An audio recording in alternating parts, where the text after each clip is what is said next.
Hola, I'm Jorge Ramos. And I'm Paula Ramos. And this is The Moment. Juntos.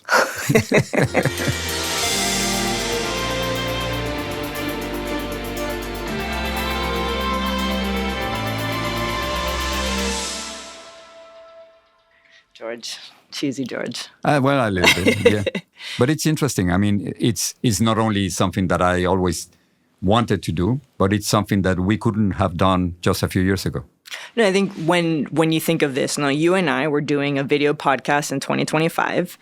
I think this moment does two things for me. No, it's a reflection of the way in which the media landscape is completely transforming. And this is something that I would have never thought we would have been doing, say, 5 years ago. We were thinking in different terms. We were thinking, let's do together a TV show, no? But not this. Not this. Mm-hmm. And I want to tell you about two stats that I keep thinking about. I read them the other day. So here's the first one that really, really sticks with me. And I'm quoting, okay? So this is according to Oxford's Reuters Institute for the Study of Journalism. For the first time ever, social media is overtaking television as Americans' top news source. I mean, what does that say to you? Well, I mean, I still read the newspaper.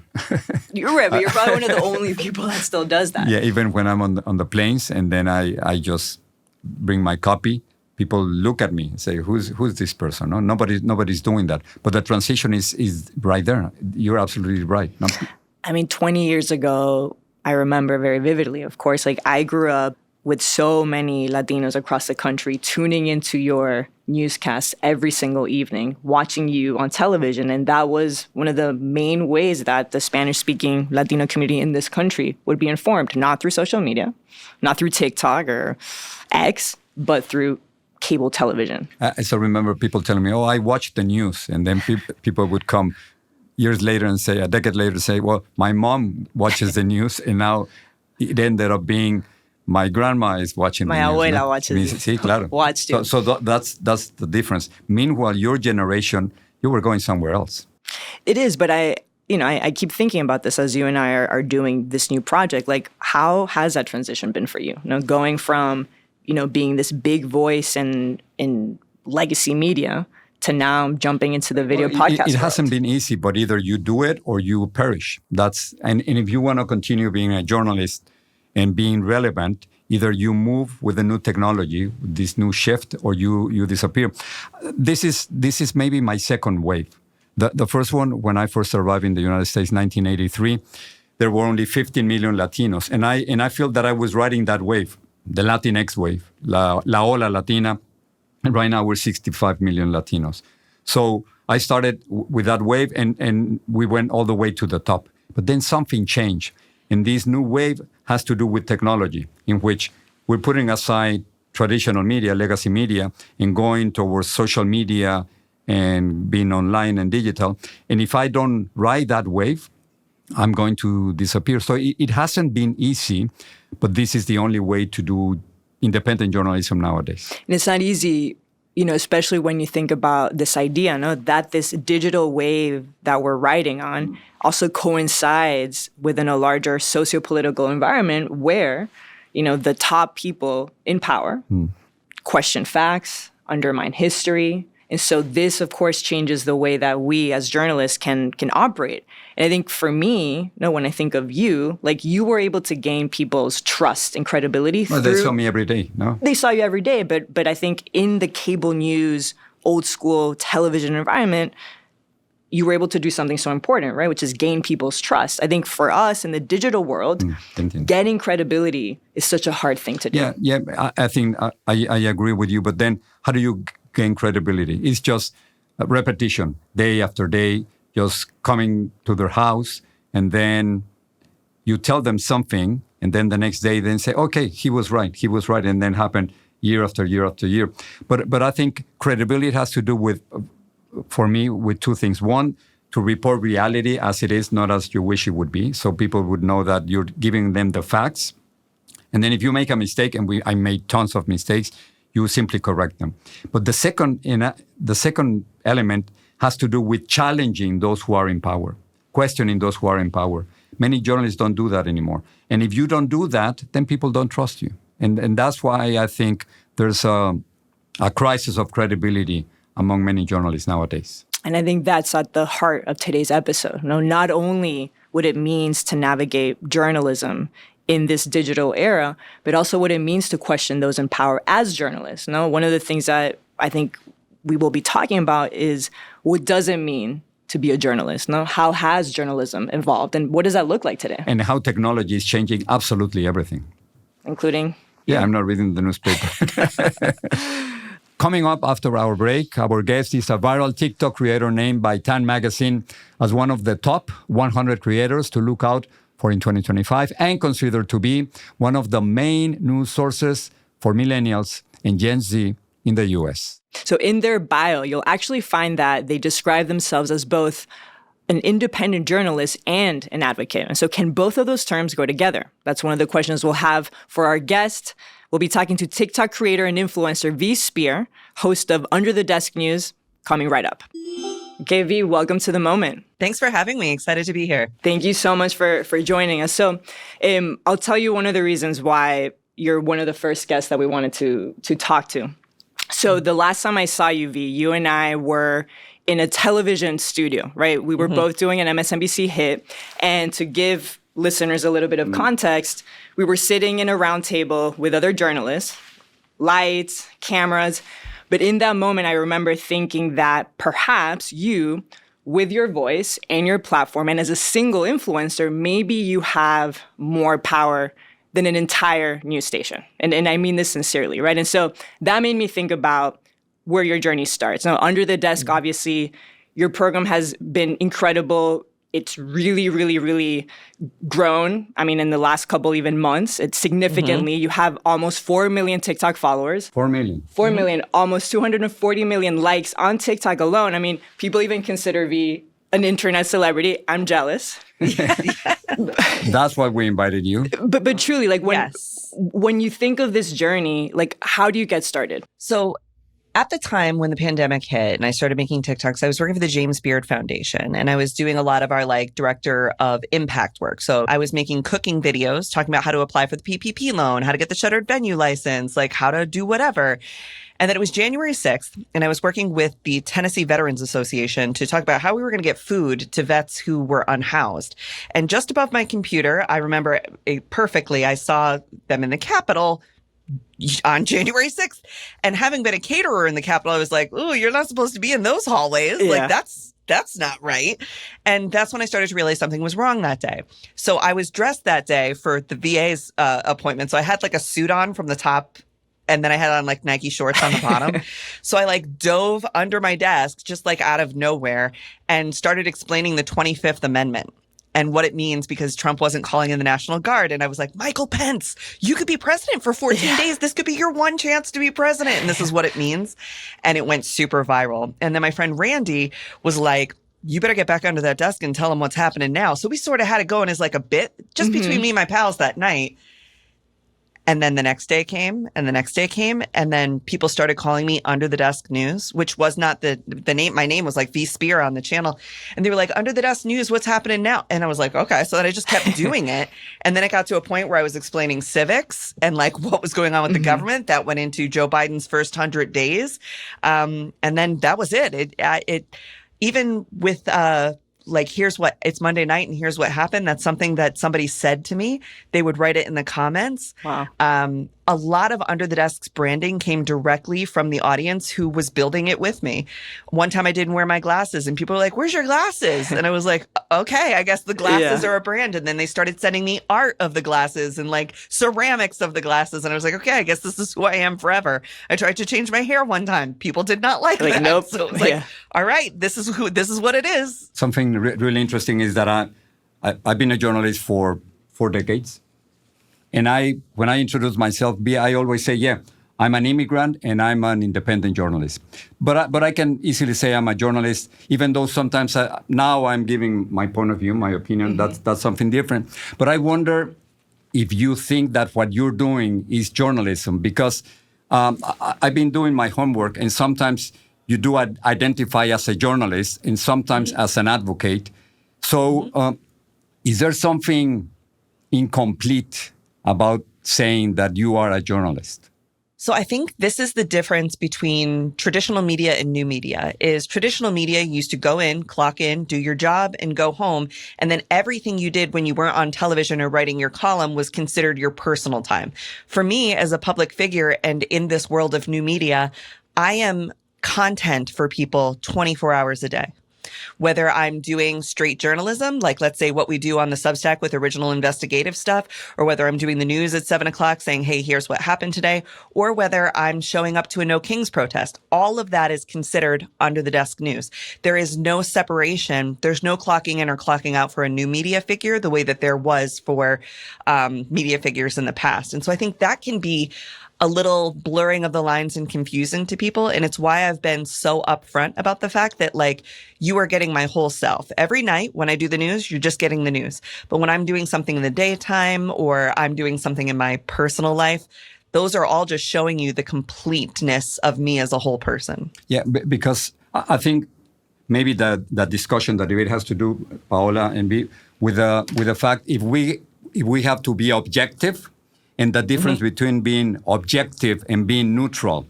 Do you feel the need to be neutral, or quite the contrary? There are times in which you absolutely have to take a stand. So the thing about me is I've always presented myself as American first, like that is who I am first. And I'm very proud to be American and recognizing a lot of the flaws that this country has, but also recognizing that Americans, the people that I care so much about, are in a different situation than we've been in the past. So as far as objectivity or neutrality go, that is not something that I prioritize, because I think in this particular political environment, there are people who are trying to make facts not facts. They're trying to negotiate with you, should trans people exist, not what does the actual law say. So I think in trying to maintain objectivity or neutrality, it tends to favor the oppressor. And at a point where the wealth gap is where it is, where the opportunity gap is where it is, and where the people in authoritative power right now are creating alternative facts and narratives, it's very difficult to try and say, well, and on the other side, because there's a lot of bad faith people coming into these conversations in ways that don't allow me to be objective or neutral. We have all these discussions about neutrality. So at the end, just to be correct, are you a journalist? I think I am now, and I honestly really struggled with this for a long time. So originally, I used to call myself a content creator, right, when I first started. And then I called myself a news communicator. And then when I started, my line for me was, do I create original from the ground up journalism, like capital J journalism? And in the last year and a half, we have done that. And that's when I started to consider myself a true journalist. It's sort of like I didn't consider myself chef until I ran Expo. It's like you're a cook until you're chef, you know, but then one day somebody says to you, you're not chef, and you're like, I am chef. And I think that came when I started doing original journalism, but I think that's my line for me. I don't know that that's the line for everybody to consider themselves a journalist or not. I also publish my funding, and I also have a code of ethics that's published, and I think those things are all important to calling yourself a journalist if you want to pull in that historic trust and seriousness that industry represents. And I was actually just going to flip the question back to my dad, right? Because I think, I think many people also have that question for you. I would even say for me, I think particularly when it comes to certain issues, and we'll get to this in just a second, that are personal, you know, that you can't really detach yourself from. In your case, immigrants. You know, you, like you said, you're an immigrant first. You know? V is an American first. We too are queer people, and this leads me, V, to I think something that is personal for both of us as journalists, as people in the LGBTQ community, which is gay marriage. Now, obviously, you posted a video that was very important on your socials about gay marriage. And just for context for our listeners, if you don't know by now, the Supreme Court is expected to consider whether or not, they will consider a case this fall where they're being asked to explicitly overturn gay marriage. And so I want to hear this video that you posted really quickly, and then I'll take your take in just a second. Let's hear it.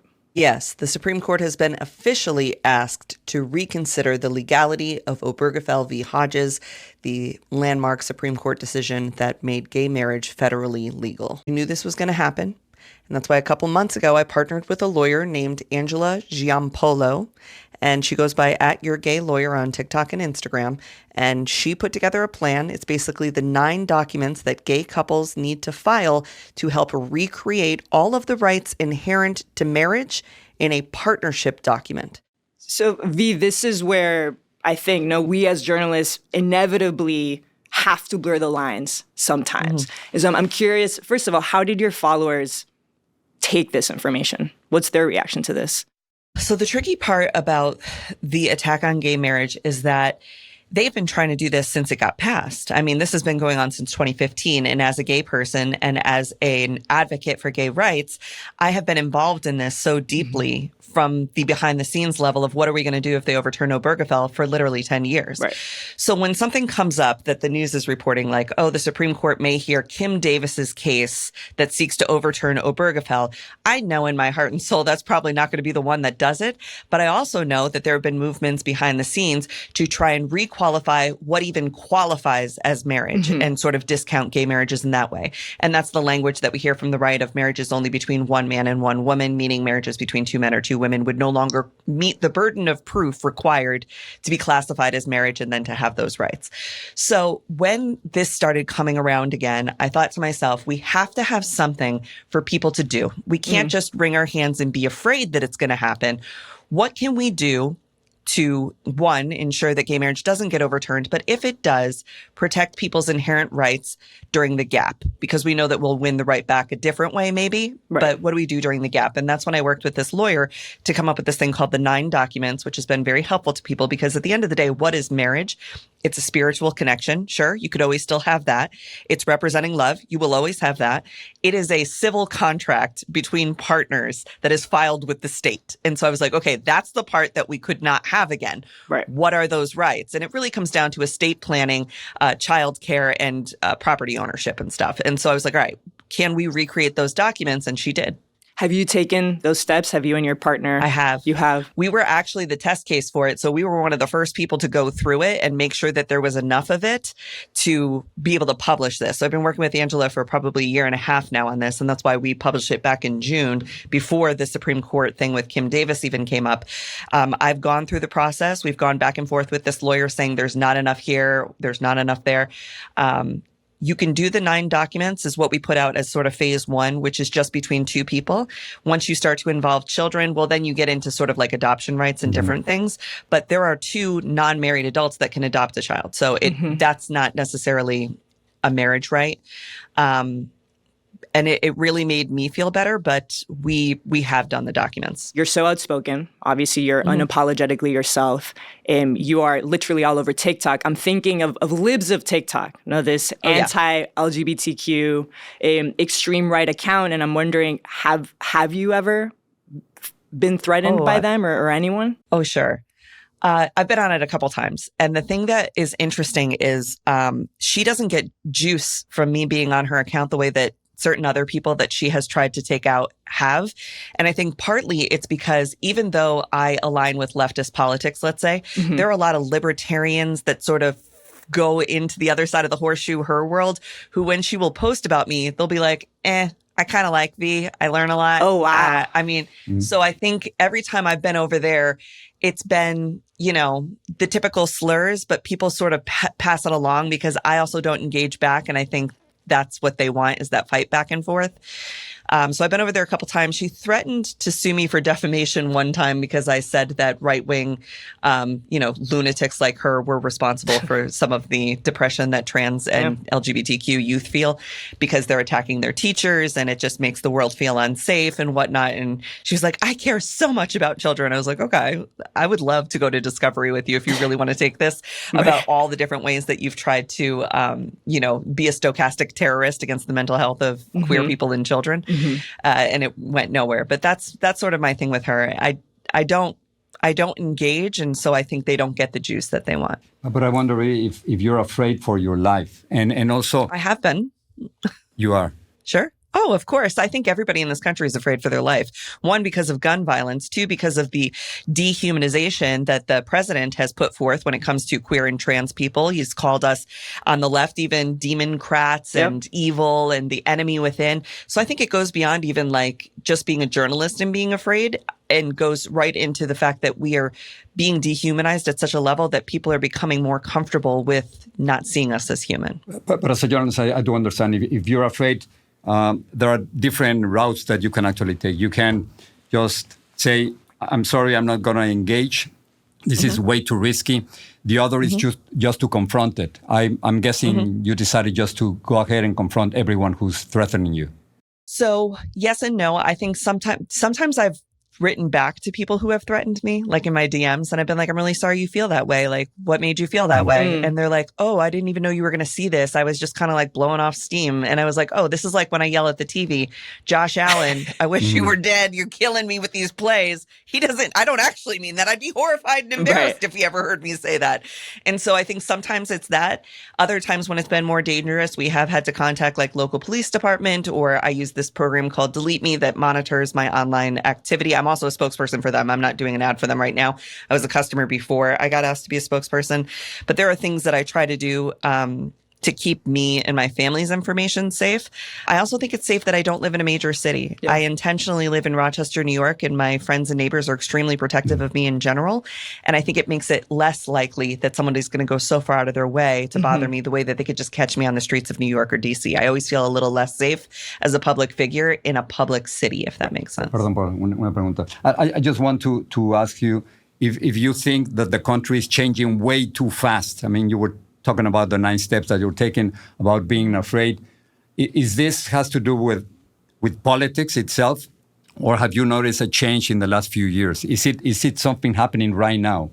So I think that the Trump administration and the MAGA movement has certainly escalated and made a permission structure for being just as cruel as you possibly can, both online and in person. But overall, I think it more has to do with society and the American experience we're in right now.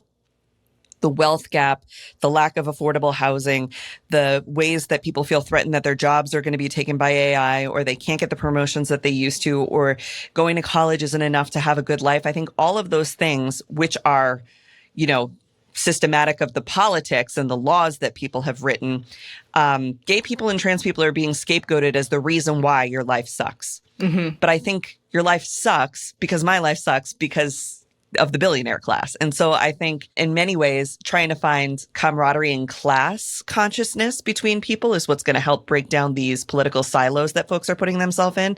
And I do think that we're getting closer to that than further away. I think the last 10 years of Trumpism is sort of in its death rattle right now. It's in like its peak kind of place. And you think but there isn't an heir here? apparent to this. I think it comes down from here, certainly, as Trump continues to weaken. I think the movement weakens because there's not an heir apparent to a cult. It's a cult of personality, and there's no one else whose personality has created this type of like showman, entertainer, cult leader thing. So we've been discussing about the possibility that democracy might just disappear in this country, that democracy is being threatened, that Trump is accumulating a lot of power. And then suddenly you just said Trump continues to weaken. That seems to be exactly the other way. Could you explain that a little bit more? So I think over the last 10 years, we've seen a rise, certainly in these attacks on our core freedoms and what America is. Who is an American? What should we expect? But we're at a point now where he is back in power for the second time, and people's lives didn't get better. Grocery prices didn't go down. They didn't get a better job. They didn't get a better life. And now they're starting to see things like, the support staff in hospitals and agriculture workers and hotel workers. Why isn't my room ready at noon anymore? Because there's no one to clean rooms. Why is it my food more expensive? Well, because you've deported the fruit pickers. Why isn't construction available? Well, because you got rid of the skilled tradesmen. You deported them to Venezuela or prisons in El Salvador. And so I think people are now starting to see like they are the establishment. You are the mainstream. You are the norm. You are the total power, this right-wing counterculture thing that was building up. And I think Trump is older now. I think he's not able to swing the power dynamics internationally the way that he once was either. And I think that his, maybe dementia, maybe congestive heart failure, whatever's going on with him, is certainly physically weakening him, if not socially weakening him. There was a time when he was hugging the rainbow flag and saying he loves gay people and saying once he was president, he'd be a president for all, and he's not anymore. So you've got a split country now, and he's made half the country their enemy. That's going to weaken you anyway. Yeah, so that's where I say he's weakening. I wonder, V, do Democrats have anything to learn from your online strategy? Like, what is there to learn from you? They should learn from me to join the Working Families Party because the Democratic establishment brand is completely gone right now. I mean, if you were looking at it in terms of brands or sports teams or franchises, right, which is what they've treated themselves like, they are no longer platforms of values and political, like, what will the laws we make look like? They are brands. And the Democratic brand right now is in complete shambles. And I think some of that has to do with the gerontocracy, people not passing the baton. It has to do with not recognizing progressive values. It has to do with continuing to try to court the center, which has only moved them more right.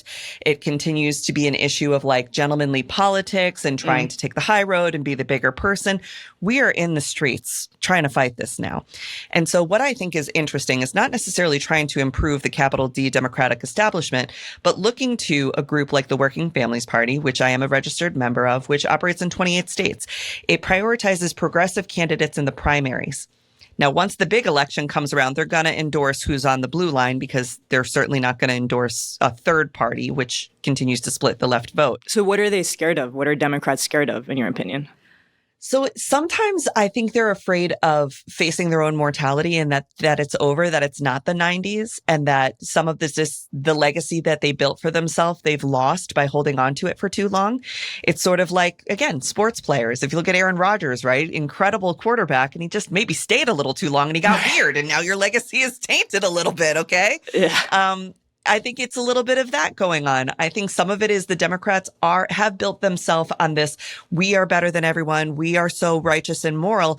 And they're afraid when somebody new comes in, maybe they'll be caught out for some of that. We've called out their stock trading. We've called out the fact that they haven't held the Epstein files accountable. The reason why we're seeing the Epstein files get held accountable now is because the folks on the oversight committee are millennials. None of us or our donors or our friends were connected in any way to Epstein.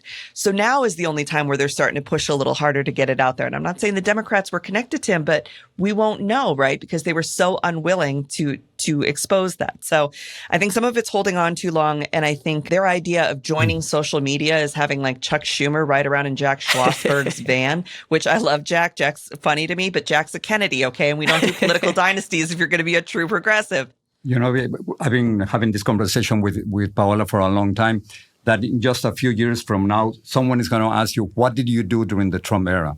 And then there's a moral responsibility to answer that question.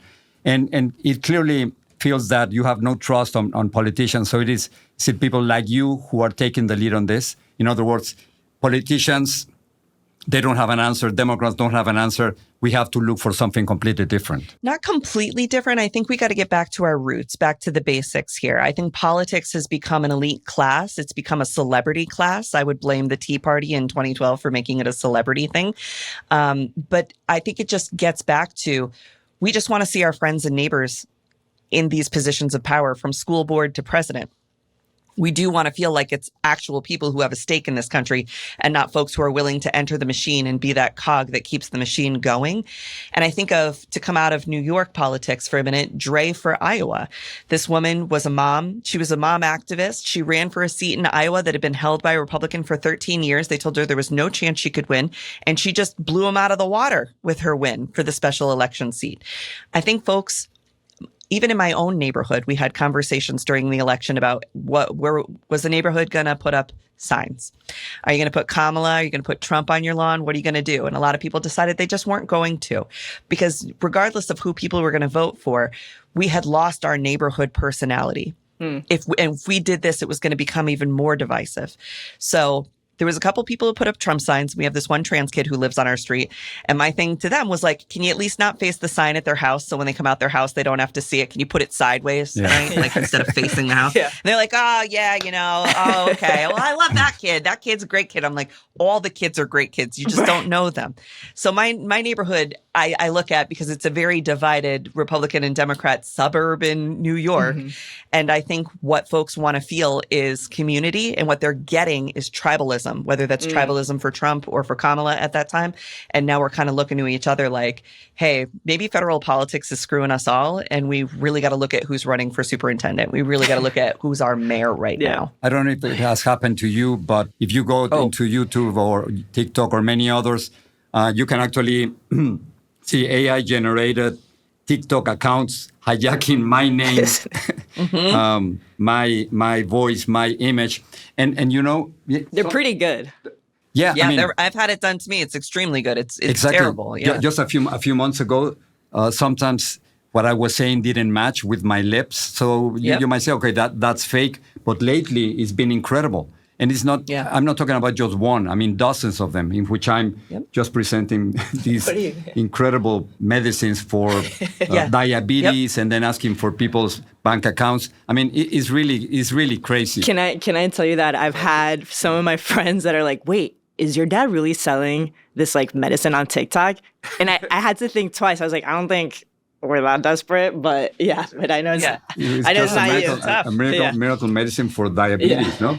I don't know. And then they were saying that I left TB because I had diabetes. Fortunately, I have no diabetes. Anyway, so what has happened to you? And is there any? I mean, I'm really worried because in just a few months, I'm completely sure in just a few months, it's going to be so perfect that it's going to be impossible for me to say to you, no, it's not me, because people are going to say, no, I saw it. I saw the video with you saying that. It goes both ways. The danger of this is that there are things, and what happened to you happened to me exactly. I was selling like face masks or something, and I was like, no, I'm certainly, and diet pills, things I would never do. And folks are like, that's not V. But if you don't know V and they're copying my cadence and my voice and the way that I do things, like other people could potentially be influenced and targeted by that. I think the problem with AI goes two ways. One, these obvious fake, horrible things. And two, the ability to say that wasn't me, it's a deep fake when it actually was you. It's, and I think we've seen that with like Elon different times saying, oh no, I never said that. That's a fake. And it's like, no, it's not. You did that thing. Right. So the way that I see us solving this is there are some states and other countries that are considering the idea that you at birth, right, will be copyrighted. Your name, your face, your voice will all be IP and be protected, so that if you were to file, hey, this IP is being stolen of mine, and you're just a regular person, even, or whatever it is, it could be taken down. The problem I have is TikTok promises me that they could do that now, right? And if I say impersonating me and whatever, even with my blue check mark, even with all my relationships inside TikTok, I still get denied, no violation found. And I'm like, okay, well, you have to trust me when I tell you that somebody's doing a fake of me. But the moderation tools are not there yet. They're not getting there as quickly as these fakes are. I think that is a huge issue. So good luck. Yes, thank you. I think it's something we need to be focused on more than a lot of the other stuff that we focus on. I mean, we talk about like data privacy and like, should kids not be able to have social media till 16? To me, that's a parental decision. I believe you're born with all of your civil rights. And your parents can kind of like control you a little bit, but to say that you don't get freedom of speech until you're 16 is a little dangerous to me. I'd rather that we were focusing on allowing people to protect their IP as their face, likeness, voice, all of that. Before we wrap up, Vi, one of the things I keep thinking about is the way that the language that you use when you are informing. Particularly when we're talking about LGBTQ folks, trans folks that have been so dehumanized. And yet I think every time you inform your public, you're very careful with your language. Because I think journalists have this incredible power, which is to really condition an audience to care or to not care, not to humanize or dehumanize, to see immigrants as criminals or not. And so in this moment in time, talk to me about the importance of language right now and what we can learn from that. Sometimes it's just for sticking up for the whole community and not allowing yourself to be the token good one, right? Like even my parents live in Florida, okay? And I visit them and I love them. And my dad goes golfing with a couple guys that I don't like their politics. Yeah. But they love me. They watch under the desk. They tell my dad they're so proud of me when they saw me at the White House with Biden and all these things. What an incredible thing, Paul. That's amazing. So I use that palatable likability that I have as a queer person. And I try to remind people, you just don't know. All the other queer people are just like me. You just don't know them yet. You love me. You don't actually hate the gays. You love me. And there's so many more of me. You just don't know them. I'm actually normal. I'm the regular gays. And we're all regular gay. Everybody, this is very normal. I try to make people use the way they feel about me and apply it more broadly to folks they don't even know. And to try and create this brand, I guess we would call it, that we default think of gay and trans people as people we like, people we trust, people we think are fun and entertaining, as opposed to people who are others that we are afraid of. And so that is what I try to do all the time, is not be like, oh yeah, I'm different from them. I'm like, no. I'm middle of the pack gays. If you like me, you're going to like all of us. We're great. You know, I'm straight middle of the pack. And I think that can help an awful lot. And in addition, I also I don't try to push it in certain ways, which has been seen as controversial. You know, if I'm talking to a broad audience, like I was talking about IVF the other day, I'm going to say when a woman is going through IVF. I don't say when a person trying to achieve pregnancy is going through IVF, because people stop listening. They're not there yet. I could get them there, but we're not quite there yet. Now, when I'm at a conference for the trans and queer community talking about, you know, like rainbow families, how do we build families, then I'm going to use that language because they understand it. But if you alarm someone, you know, as a journalist, if you alarm somebody or you make somebody feel not smart, they feel tricked and they can't listen to anything else you say. So I've taken some heat for not using the most appropriate up-to-date language, but I try to strike that middle ground in terms of like, what's the most important thing people hear right now? And that might be a very visibly gay and queer person using the language that they understand, at least right now, till we can sneak in a couple more That's words, so interesting. You know? Yeah, like how you slowly push public opinion. Yeah. I instead of pushing, I'm just gently carrying you along. like a little angel. I'm just going to bring you over here that's education. Exactly. That's what the education world is. You know, allowing people to make mistakes and carrying them through and challenging their ideas without confronting their ideas and getting them to get there. They'll get there. And you've said in the past that you're brand safe, no? Yes. That companies feel pretty safe with you. Yes. So when and this comes back to the chef life, right? Like when you make a dish or you make a restaurant, or you make anything, you think about what you want the experience of the guest to be, not necessarily just what you want the food to taste like. The whole thing from when you walk in the door, is it warm? What's the sound play like? What's the bathroom tissue? You think of everything. So in journalism, I think of everything. How do I want people, what's the full experience they're going to have for that 1 minute that they sit with me? It's under a desk. We've created a small space for us to be in. Yeah. The vocal tone is slow and consistent. And at the end of the day, my promise, my mission to the audience with this was to create a space to talk about the day's news and events that centers your emotional safety and security and makes you feel smart. And so every single day when I'm doing that, that is like what's driving me. And that means we don't talk about certain things, and it means we talk about other things. But the stuff I don't talk about, I always try to give you a different expert. I don't want to be your everything.